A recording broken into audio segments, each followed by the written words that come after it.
زمانہ غیبت اور مولا صاحب العصر الزمان اجل اللہ تعالیٰ فرج شریف کے متعلق امام علی رضا علیہ السلام کا فرمان ذیشان۔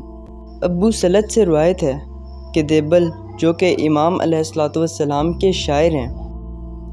کہتے ہیں کہ جب میں نے اپنے آقا و مولا امام علی رضا علیہ السلام کے سامنے یہ قصیدہ پڑھا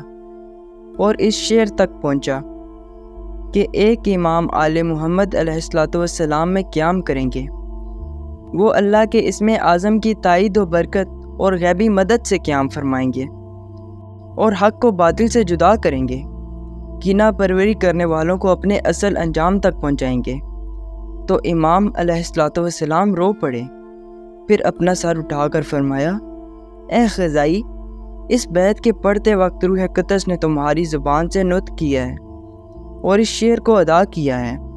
کیا تمہیں معلوم ہے کہ یہ امام کون ہیں جن کے بارے میں تم نے اس شعر میں اظہار خیال کیا ہے؟ میں نے عرض کیا، نہیں مولا، مجھے نہیں معلوم، مگر یہ کہ میں نے آپ سے سنا ہے کہ میرے مولا و آقا آپ میں سے ایک امام خروج کریں گے اور زمین کو عدل و انصاف سے بھر دیں گے۔ تو آپ علیہ السلام نے فرمایا، وہ ہمارے آخری فرزند ہوں گے، ان کی غیبت میں لوگ منتظر ہوں گے، ظہور کے بعد ان کی اطاعت و پیروی کی جائے گی۔